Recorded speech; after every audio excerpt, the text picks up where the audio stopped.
ধরুন আপনি নামাজ পড়তেছেন কিন্তু আপনার মন হচ্ছে কোথায়? অন্যদিকে।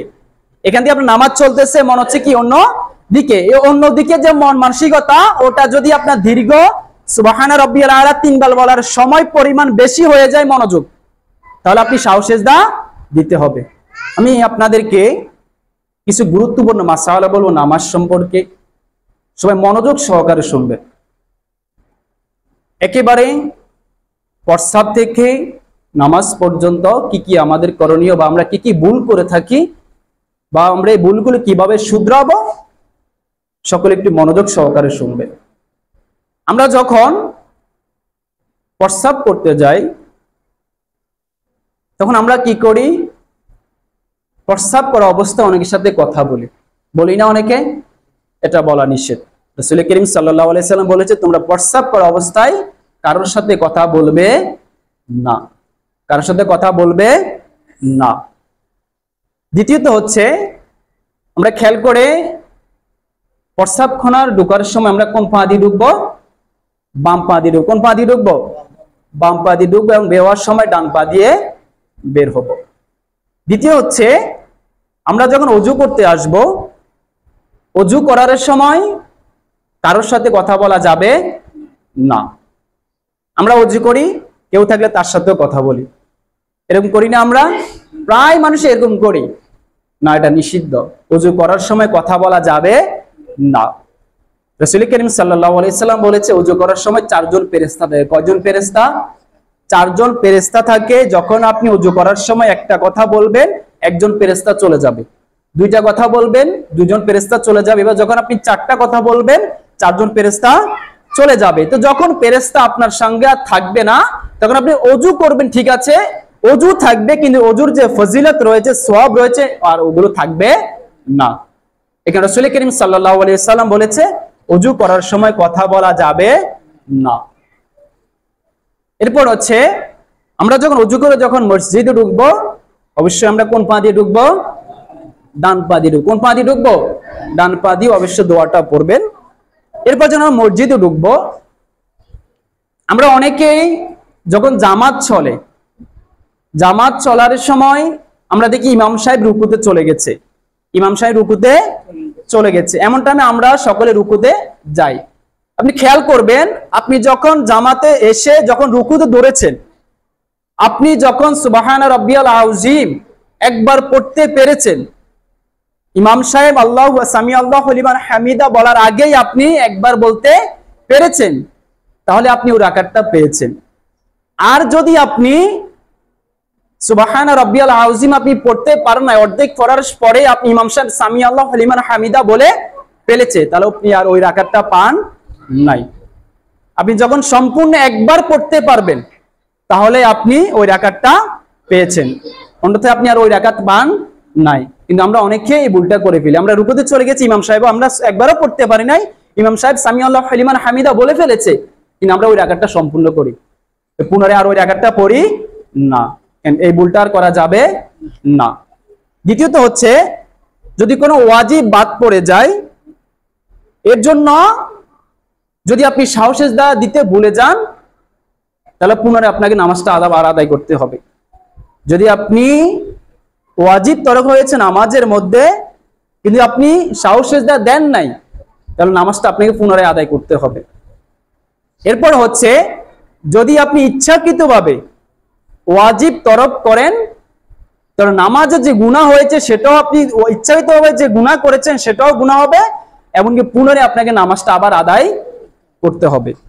এরপর হচ্ছে, নামাজের মধ্যে যে মুস্তাহাব বিষয়গুলো রয়েছে, যেমন আউযুবিল্লাহ, বিসমিল্লাহ বা তাসবিহগুলো যে রয়েছে, এগুলো যদি না পড়তে ভুলে যান, যদি পড়তে ভুলে যান, তাহলে নামাজ হয়ে যাবে। এগুলো ভুলবশত না হলেও নামাজ হয়ে যাবে।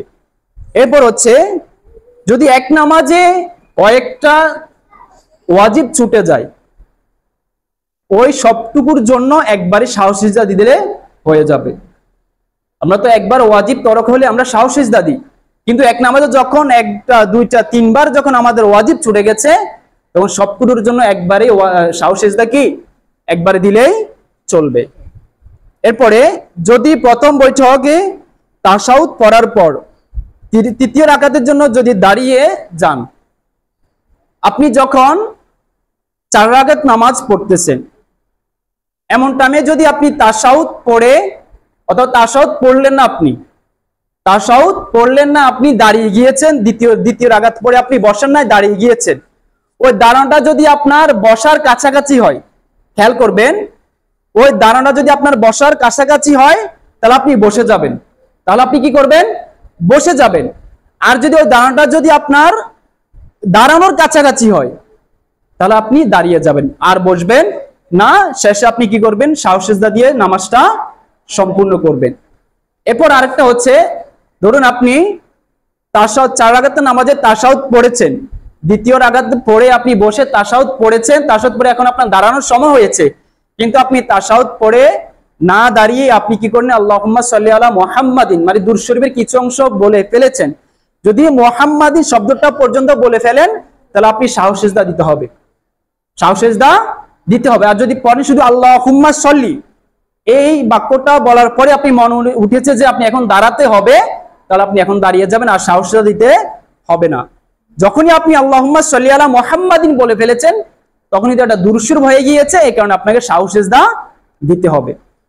এরপর হচ্ছে, যখন আপনি চতুর্থ তাকবীরে 4 রাকাতের নামাজে, যখন আপনি চতুর্থ, একটু খেয়াল করবেন সবাই, 4 রাকাতের নামাজে যখন আপনি সালাম ফিরাবেন, 4 রাকাতের নামাজে যখন আপনি সালাম ফিরাবেন, কিন্তু আপনি সালাম না ফিরিয়ে আপনি দাঁড়িয়ে গিয়েছেন, সালাম না ফিরিয়ে আপনি কি করেছেন? দাঁড়িয়ে গিয়েছেন। এক্ষেত্রে ওই আগের মাসালার মতো যদি আপনি বসার কাছাকাছি থাকেন তাহলে বসে যাবেন, আর যদি আপনি দাঁড়ানো কাছাকাছি থাকে তাহলে দাঁড়িয়ে যাবেন। তো এক্ষেত্রে কি করবেন? 6 রাকাত আপনাকে মিলাতে হবে। যদি আপনি 4 রাকাত নামাজে আপনি সালাম না ফিরিয়ে দাঁড়িয়ে গিয়েছেন, ওই নামাজটা আপনি আর বসতে পারবেন না, আপনি 6 রাকাত মিলাতে হবে। কয় রাকাত মিলাতে হবে? 6 রাকাত মিলাতে হবে। এমনকি ওই 6 রাকাত আর ফরজ থাকবে না, নফল নামাজে গণ্য হবে, পুনরায় আপনি ফরজটা আদায় করতে হবে। বুঝতে পেরেছেন? ধরুন আপনি আজকে ফরজ নামাজ, ফজরের নামাজ 2 রাকাত, আপনি কি করলেন? সালাম না ফিরিয়ে আপনি দাঁড়িয়ে গিয়েছেন। যদি আপনি সোজা একেবারে দাঁড়িয়ে গিয়েছেন, ওই মুহূর্তে আপনি আর বসতে পারবেন না। যদি আপনি বসার কাছাকাছি থাকতেন তাহলে আপনি বসে গেলে হতো, কিন্তু যখন আপনি একেবারে সম্পূর্ণ দাঁড়িয়ে গিয়েছেন 2 রাকাতের নামাজে, তাহলে আপনি আর বসতে পারবেন না। আপনি নামাজটা 4 রাকাত মিলাতে হবে এবং ওই 4 রাকাতটা নফল নামাজে গণ্য হবে, পুনরায় আপনি আবার ফরজটা আদায় করতে হবে।